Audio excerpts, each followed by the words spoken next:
Hi, welcome back to Artisan Electrics. Today's going to be a little bit different. I'm going to be going through downlights, but it's going to be going through my thought process and the sort of more step-by-step how I go about it and how I get over any hiccups I come across. So let's get into it.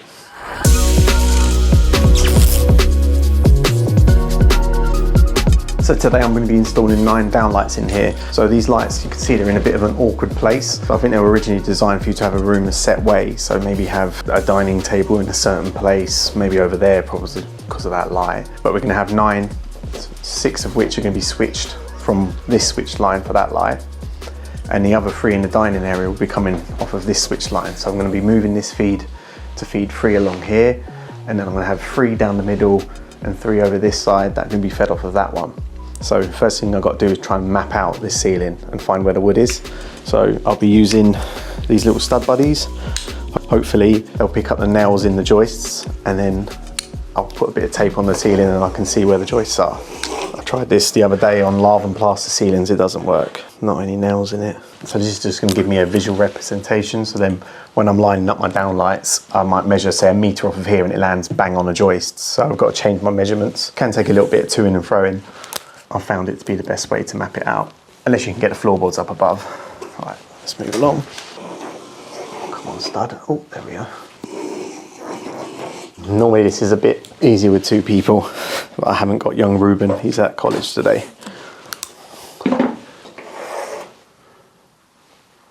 So what's going on there? Why is that? What's that? Is that a noggin, do you reckon? Normally joists are a set distance apart depending on the age of the building. 18, 14, 16 inches, depending on how old the building is. And that would be a centimetre reading in a modern house. Not old money. But they're all over the gaff, aren't they? I mean, look at them 2. Compared to that, that's a huge gap. Then that's the same. Something there too. The trouble with these is that you can have cross members. So if the joists are running that way, you can have bits of wood going across them. Essentially got one there, there and there. And when you compare it to that end, it's a bit all over the gaff. I'm going to leave that one on the ceiling there. Surely that can't be a joist. So you've got a 17-inch gap, 20-inch gap, 25-inch gap. Nice and uniform these. I think we'll have to just do some exploring. Let's pretend these were really uniform and nice and easy. I'd normally have that, and then I can start measuring off of the walls to see what kind of gap I want, depending on how the furniture's set out, and if it was in a kitchen, if there's kitchen cupboards, if they're too close to them, all the light just hits the cupboard and it doesn't look too nice. But what's a cat? These ones, the dining table actually sits in the middle of this area. It's pushed back at the minute. Somewhere in the middle of here, I think, will be the ideal measurement. So I'm going to get that measurement, then mirror it on that side, and then measure between, and that will give me my halfway point. Oh, Ruben's really good at halving things. I'm not so good at it. At 83 and a bit. I don't know if you can see that down there. If you're not good at halving things. A pencil is the best thing to mark the ceilings with, well, in my experience. And then if you've got a rubber or an eraser, if there's any Americans, then you can just rub that off.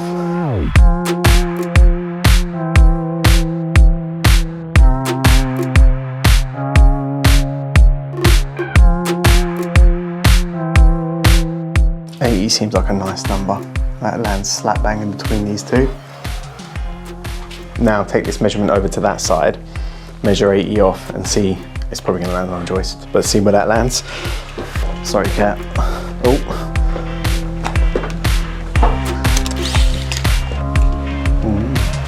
It might be okay. So 80 lands about here. That might actually work out, depending if there's a joist there or not.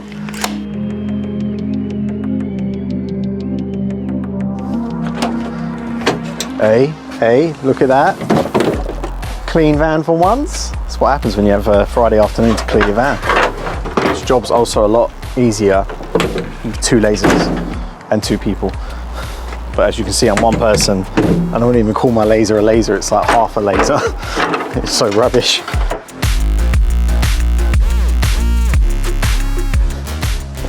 Right, I'm gonna need your assistance. Sure. Can you take that with you? Over to that pencil mark. You on there?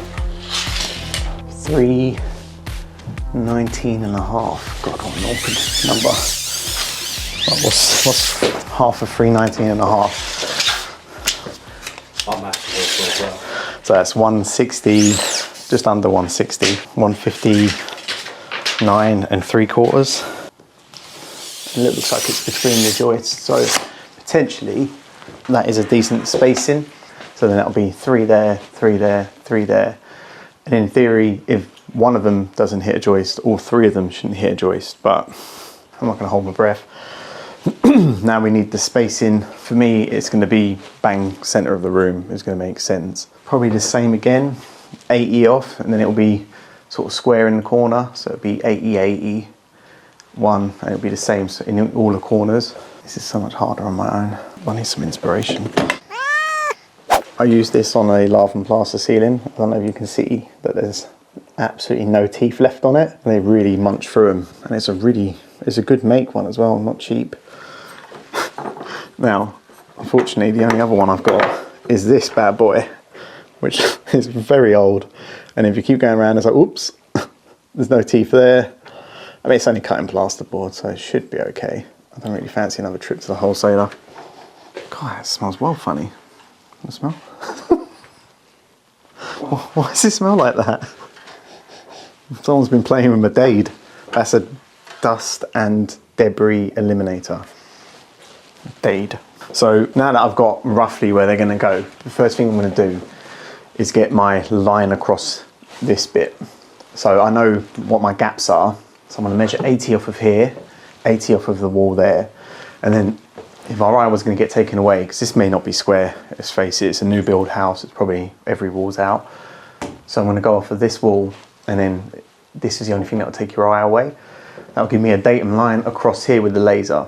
And then I can use the measurements I got this way that missed the joists on the line to mark each one of the downlight holes. Then before I get carried away, I'm going to put a pilot hole in each one of them, and then put a bit of cable up to make sure that I'm going to miss it on all of them. So if I'm too close, I'm going to have to move that, which just means this one's going to have to move and that one's going to have to move. So it's, if I get these 3 right and they miss everything, then once these are marked and with their pilot holes through, it'll be a case of doing the same on this side. So coming 80 off, so it'll be 80, 80, and then having a datum line going down here and then using those measurements again, because the joist could potentially be, say, 1 centimetre out, 1 inch out this end, but it's running bent along, and then I end up being too close to it this end, so which is another pain in the bum. And then once I've got holes, holes and holes there, you can then I can put the datum line between the 2 fixed points, and then I've got to find the halfway point between these, and that will be my middle ones here, here and here. It'll make sense as I start doing it. And then if I've got all pilot holes and I miss everything, I'm happy to put all of my actual fixed holes up, and then it's a matter of wiring, which I'll talk about when we get there. My laser's a bit rubbish, like it's doing the sideways line. Normally you can choose which one you want. It has one option, on or off. It's not well. If you have the laser close to it under one of the markings, it makes it a little bit easier, because you think it's like a fixed point. So if you're underneath it, it's pivoting like that, whereas if you have it, say, a bit further away, it's doing this. So it's actually more difficult to line up, or if you pass the mark, it's more difficult to line up.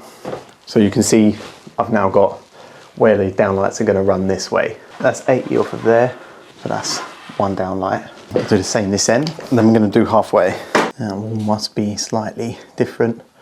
So that's 1, 3, 17. That 159. 158 and a half is there. Looks like it missed the joist there.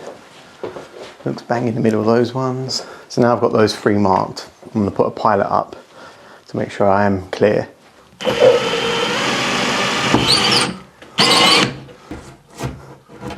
So it's not hit anything, however, it doesn't mean that there won't be things around it. I'm just going to pop a bit of cable up there, roughly half the diameter of the hole saw. Make it ever so slightly bigger so we've got a bit of wiggle room. So that's going to be half of it. So I'm essentially putting that up and spinning it around, and that will simulate where the downlight's going to go. I'm going to put a bend in it so I can actually see that it's going all the way around, because if you're just spinning it without that bit on the bottom, you can't tell if it's gone a full 360. I've been a bit stingy with the cable, if I'm honest.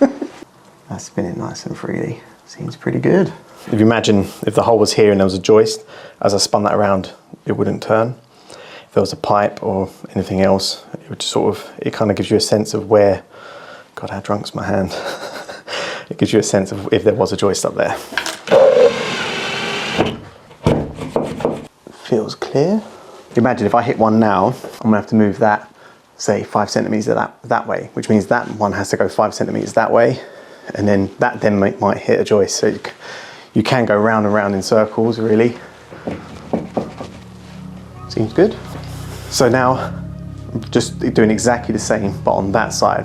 And then if these measurements are all lined up and these walls ain't too out of square, when those 3 are in place and I put my pilot up, when I put the laser between that one and that one, that will give us our middle line. So then I can put one of there, there, and here.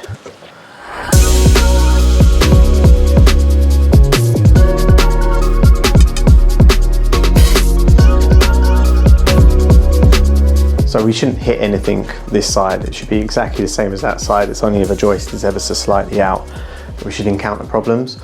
But what we do is we're going to measure between these two, and we should get 158.5, but we'll see.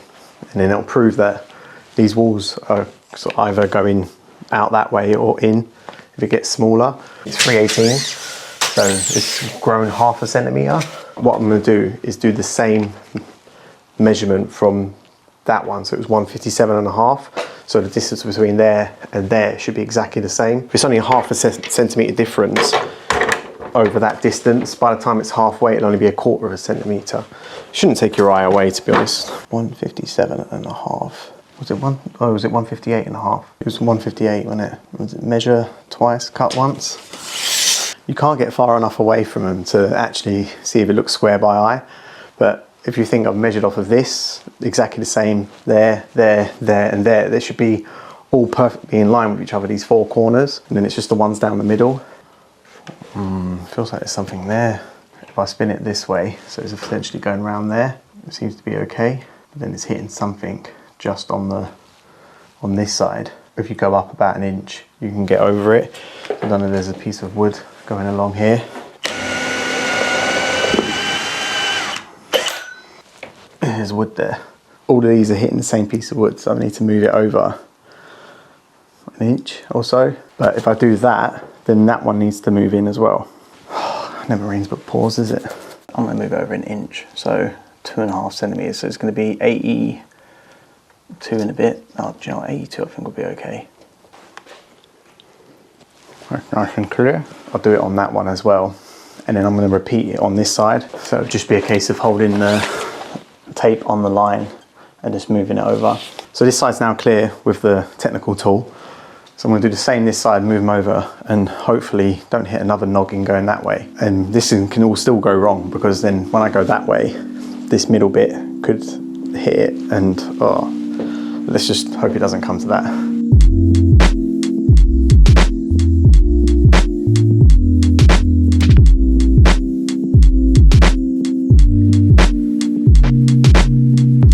I think that's sorted.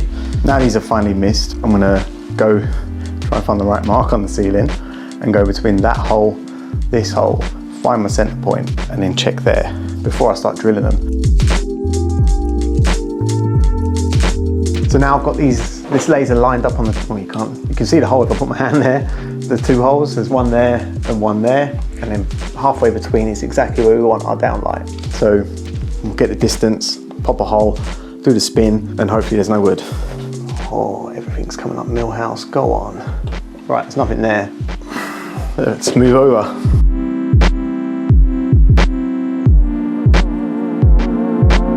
If you've got a tripod, use it. I mean, even on laminate flooring, when I walk next to this, see the whole laser moves as the flooring's moving.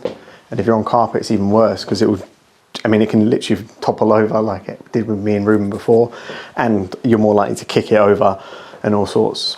But like I say, this is 13 years old and I've never had a stand for it. It's showing that it's 13 years old. Right, let's repeat the process again. I need to borrow you again, Max. Awesome sauce. Oh, it's looking good. So our last step now, I'm gonna fire a laser down here, and then if it looks square, we're good. We're talking half centimeters, millimeters, you're not gonna notice it on downlights. And when the hole's drilled, the downlight actually moves inside the hole. So you're not actually gonna notice it that much. It's more with your eye is gonna be taken away. So if I saw this, it kind of looked like it was wandering off over there, I'd be thinking, oh, is that straight? So you can see it looks pretty square. If you look at it on that window, so it's running true up that window and then straight across the ceiling.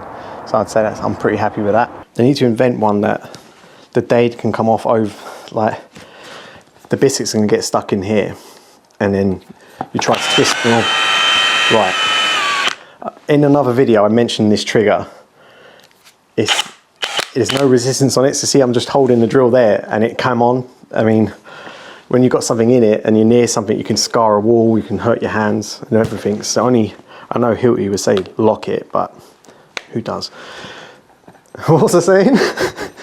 Yeah, so when the biscuit gets stuck, you've got to take the whole dade apart and then get the bit out. So it's a bit annoying. It'd be nice if there was something, I don't know, some kind of quick release. With these arbors, they do have lock-in holes on them. So when you're putting them in, if you just drilled it like that, after your first hole, that's going to tighten up as tight as it can. And then that will just get stuck on there and you're never going to get it off. So the idea is you take it back a bit and line up with the holes inside and then spin that back bit. And those pins come up. So it's locked in place, but you can actually undo it again. Right, which one first?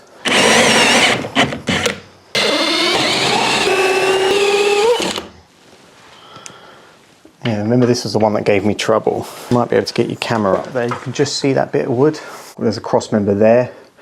So the other issue we could encounter is, hopefully I can just push rods between these holes, just straight across.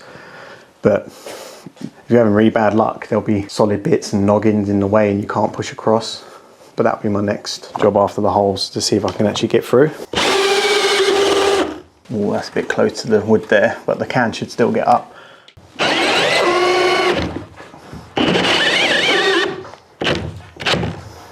Hilty's saving me there. So that snatch protection, if I had my DeWalt, that would have jerked my wrist round. So just to explain it to you briefly, this is where I started off of this wall. If you imagine this is our wall, this square.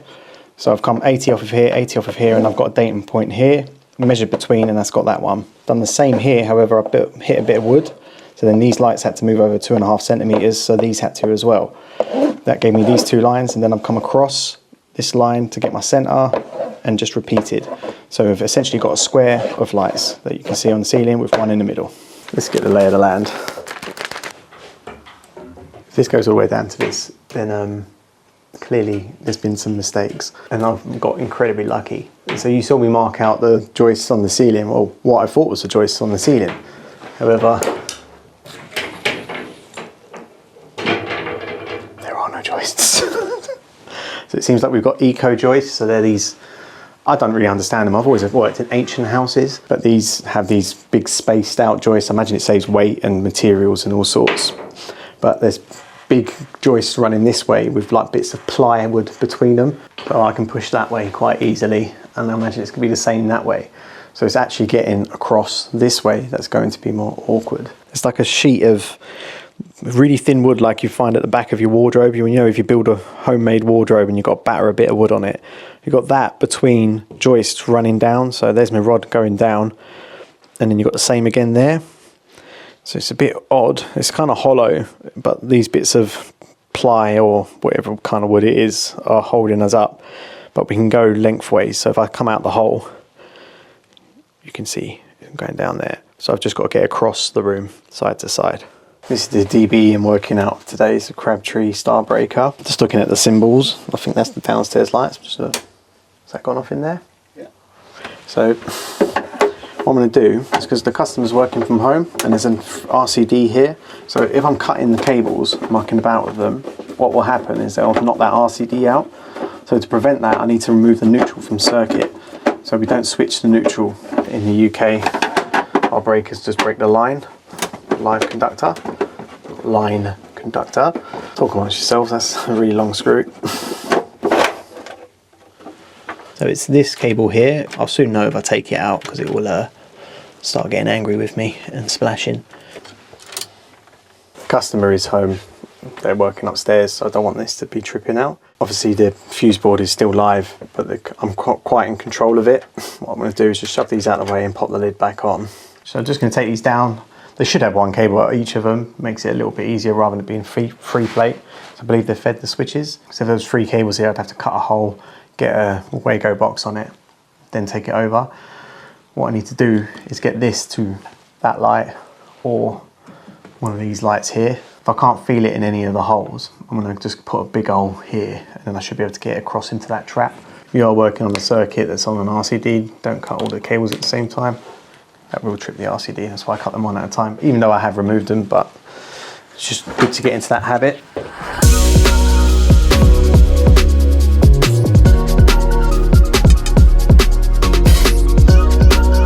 It would be nice if that cable needed to be at this light, but it doesn't. It needs to be in those 3. So as I can push this way, pop a Wago box on that, and then the cable will go down there. I've just got to work out how to get between the 3 lights, because there's that bit of thin wood I was talking about. So it's whether I put holes up and drill between them, but at least that's one cable that's come out of a hole.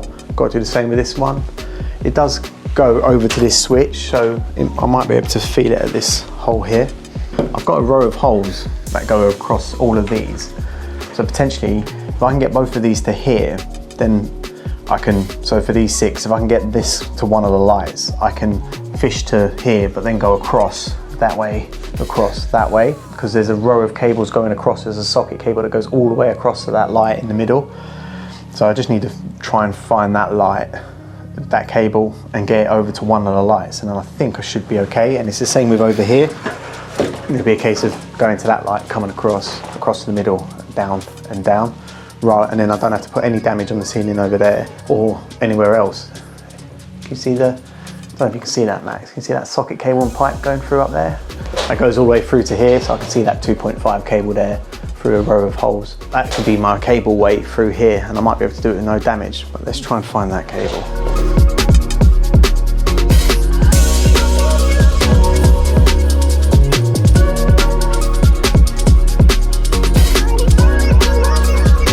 I think this is the cable, rather than me keep struggling. I'm going to separate these ends and I'm going to turn the circuit back on and flick the switches. It will obviously liven up here, but I should be able to see a voltage here as we switch it. If that's the case, I can cut this cable and then I'm actually at the first light. Right. Let's figure out which is which. It should be, this one should be this one, I'd assume. Yeah. Can you flick that other switch? No. Could be the permanent live going over to that switch. No, that's not it. Oh, that's a shame. So the idea was if I saw that going on and off, I'd know it was that cable going over to there, then I could break into it, but alas, it's not. Let's just, do you mind flicking that switch again? This should go on and off. That's what I was hoping to happen. And again, in a minute I'm trying to debate where to put this. So I need to be able to get through this piece of wood and down to the, but it's in the wrong trap. But I'd be able to get from here, through here, and then into this light. And then that means I can fish across to that light, fish across, go that way, fish across and go that way. So this is whether I put a hole here or here. I want to go here.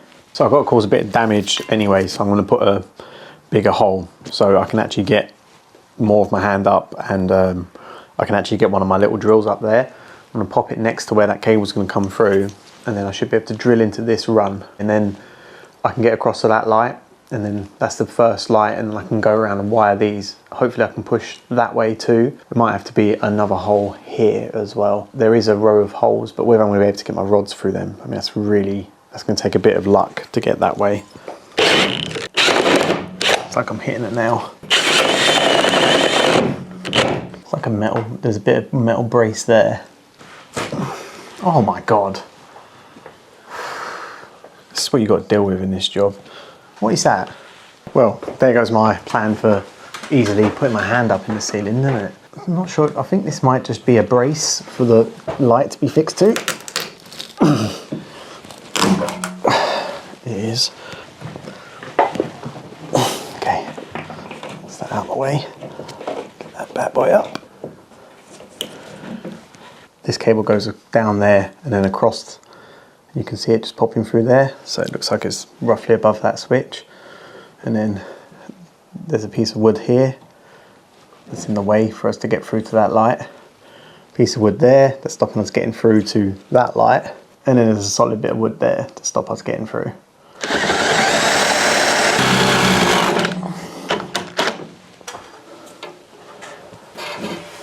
It's one light wired, woo!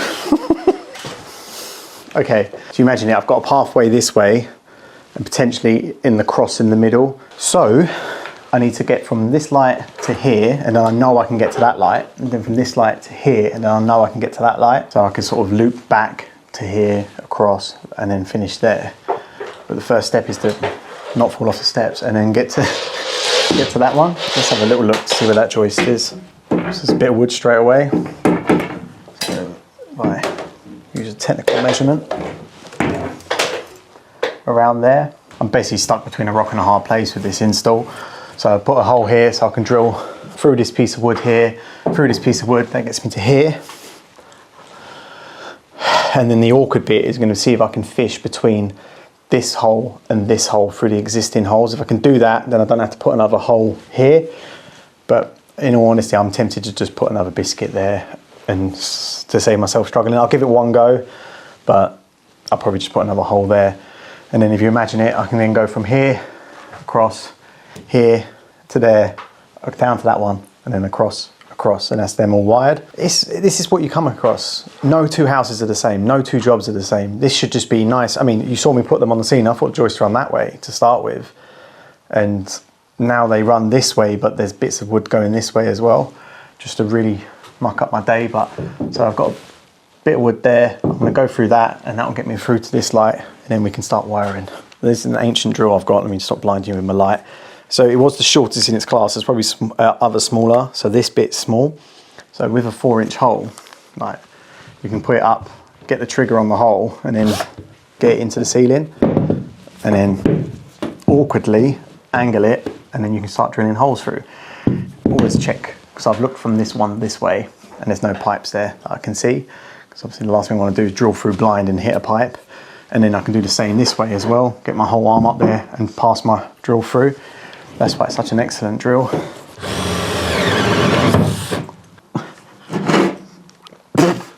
That's just a bit of garnish that improves the downlight experience. I'm just going to put another hole here, because then that gives me a pathway right across all of these. So if I pop a hole in the middle of these two, then I can put my drill up, pop that way, and pop that way. Battery's dying on this drill though. There we go.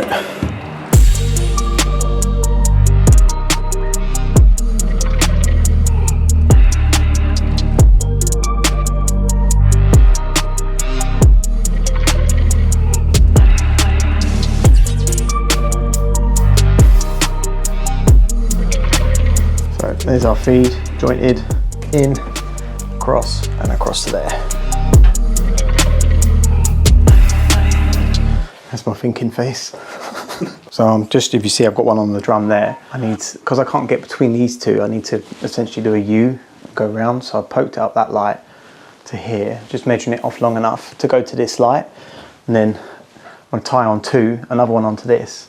And then this one, there'll be one coming from here down to there. So it's gonna go there, there, back, through, and down to there. And then I can get from this light to that light, and it will go across to there. So that will be my end of line. But what my thinking face was for is I can't get between the lights down there. I'm trying to think, it would have to be a huge U. So I'm gonna have to go all the way up here from that light across, then all the way down to that one, back up, through, and then across. To not complicate things, it's easy enough for me to shove my hands up. I'll just do one circuit at a time. So that's plenty long enough to there. And then this one just needs to reach, just not scrape the floor, roughly There. £5 on Amazon. I think with croppers you don't need to buy expensive ones. This is Top Way. Yeah, don't know what it is either, but they do the same thing as any other croppers. I know you went there last time, so don't try it. You see how I'm coiling that off the drum? Don't pull them off the drum like that. You'll put twists into the cable. You should always coil off the drum, especially with flat twin and earth, because you just leave twists in it. That's been wrapped off. When I drop it, I'm gonna straighten it out. I could roll it out, but you don't ever want this to be twisted. If you put it off the side of the drum, it'll look like this going through the ceiling, and it just looks awful. So if you strip the ends like this, it makes it easy to tie onto these eyes. And then I want the end of this one, which I measured off earlier. Do the same again. If it was going through some tight holes, what I would do is tie one on and then tape this one on a bit further down, so that it actually, it's like a nice stagger and it's not just one bunch of cables going through, so it has time to go through, and it just slowly gets bigger. If you put them all together in one big knot and it's trying to get through, it's more likely to knock on the hole. As it's an open bit of ceiling, it should be fine. So that's ready to go that way. Yeah, if you can give that a little wiggle, it should start coming towards you.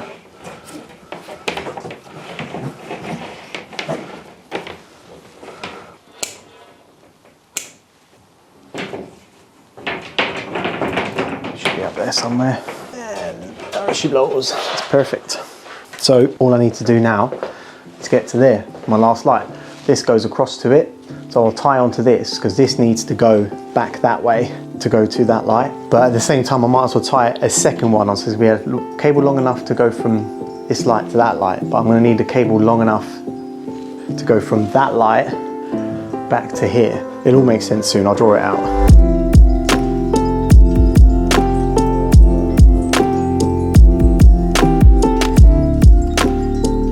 So I've tied onto this, and so I'm going to use it as my draw wire back. And just give that a little flick. It's just catching just on that lip. That's it. You see, at the minute I can't pull that, but if that's flicked, it will go. You've got to imagine it's coming through and the joint is just touching on the knuckle of the hole. So that little flick is just enough to bring it up as I'm putting pressure on it.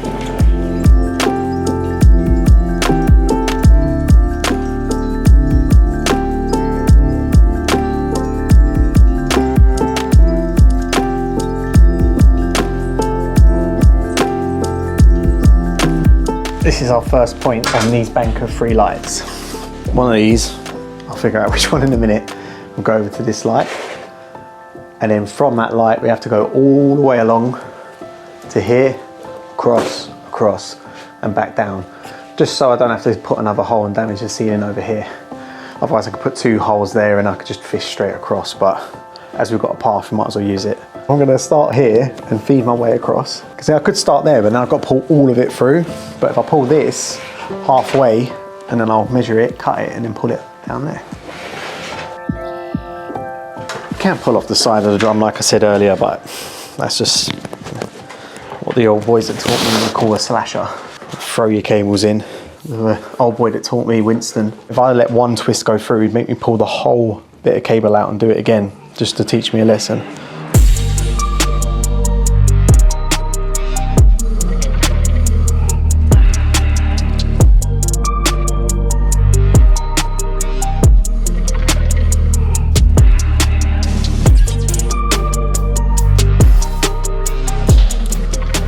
So that's our end of line. Do the same here.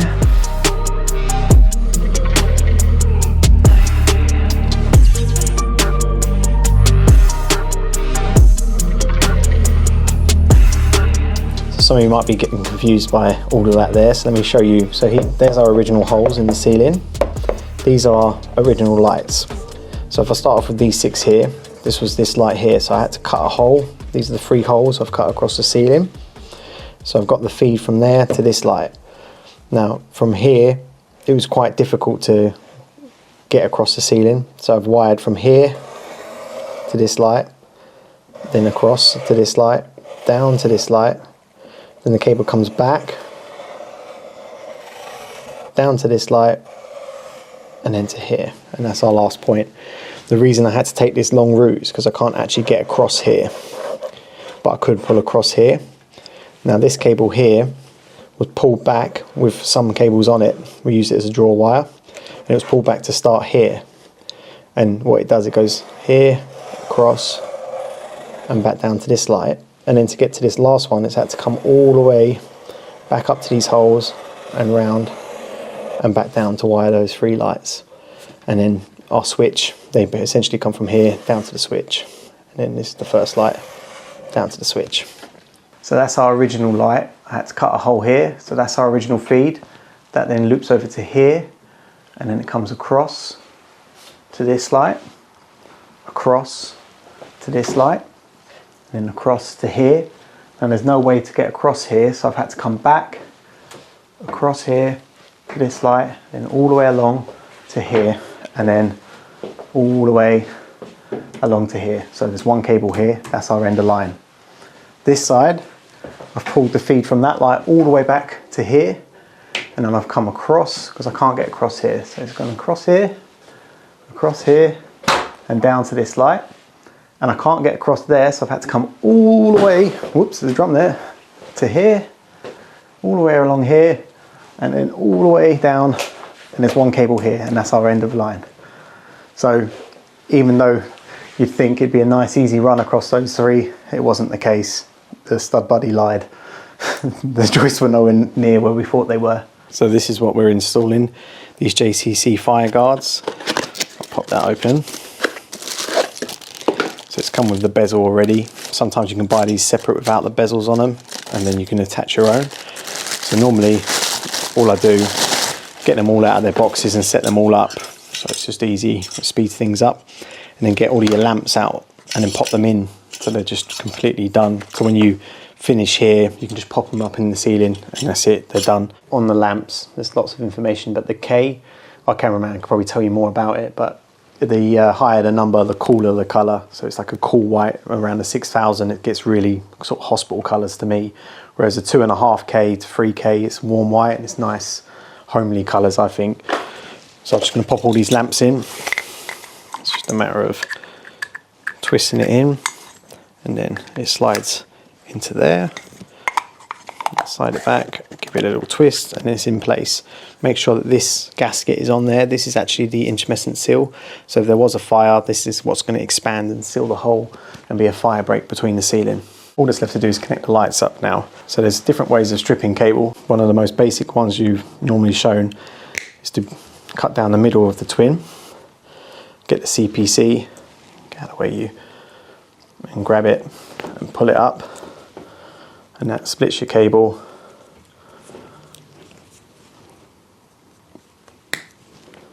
And that's ready to connect. If I show you the other way I was showing you earlier, you can just roughly where you want it and pull it off. The trouble is if you go through too hard. See, I've stripped this one. Now, in all honesty, it's because I'm not used to these cutters. They're brand new and really sharp. And if I show you with a pair of side cutters, these are really blunt. Give it a little score and then pull the outer sheath off. Now if you compare that time-wise, how I done both of those, that one was much more time consuming, wasn't it, compared to this? And then I get a nice flat edge here. So if I strip both of them, I can get them both to the same length as well off of my insulation.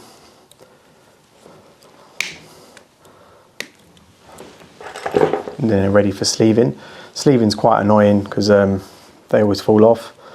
So you can bend them up, the bits of cable, or if they're hanging down, you can put the sleeving on and then bend it up. But that's why I wear it on my person, even though I've been tripping over it all day. I like it on my neck so that it's at a good height for when I'm working on it. So leaving enough, marking it where it needs to be cut. And then that's a nice length. Do the same here.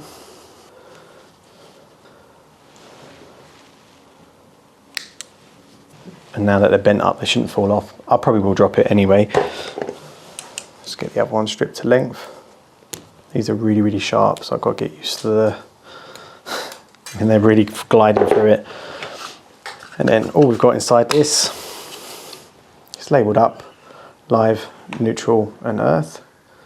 and it's just a matter of, they're all push terminals, so I'm just going to put my live in, give it a pull, neutral in. The only thing with the CPC is the sleeving. As you try to push it down, the sleeving goes over it, so it's sometimes a little bit easier to grab it with a pair of pliers. So then you've actually got the inner core. Make sure that's not going to pull out. Awesome. And then I'm just going to repeat again. I mean, these only got space for 2 terminals. I'm not on what you would do if you had 3 cables coming into it. You'd have to put a Wago box and then have 1 cable coming off of it. Then always give them a good tug, like I've done, to make sure they're in, and make sure that the installation's inside the cord grip. So as I close this, that cord grip's going to go down. Just give it a good squeeze and make sure it's biting on it. So then if this is ever pulled, it's pulling on the insulation, it's gripping it. If I pulled it, otherwise the pressure's going to be on the terminals, and then that's ready. You see I've left quite a bit of slack. That's just to help the next electrician when they come along, so they don't struggle. Be incredibly careful with these when you're taking them down, because you will hurt yourself. And that's it.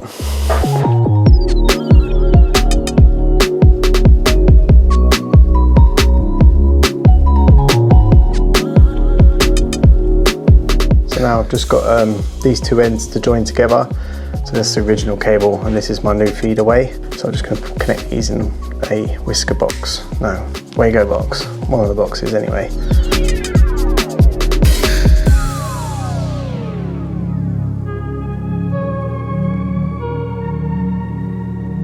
So that's them connected together. In these Wago boxes, the levers can go into, supposed to go into this end bit, so then it keeps the levers shut because they can pull open.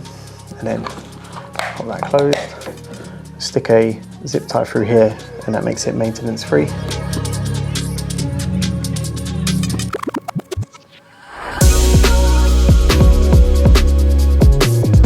So this bank, this switch here, does those 3 lights.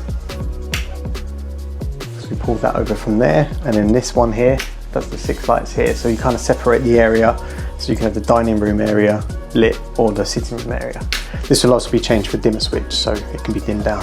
So the last job is just patching up these holes. I'm not a finished plasterer by any stretch of the imagination, but we tried to throw in a bit of fine filler for the customer for them to then rub down and paint at a later time.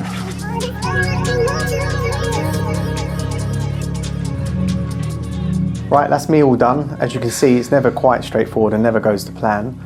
Thank you guys so much for supporting the channel. We really do appreciate it. And can you let us know below if this is the sort of content you enjoy, and is there any other sort of how-tos or bits and bobs like that that you'd like to see on the channel. Cheers guys.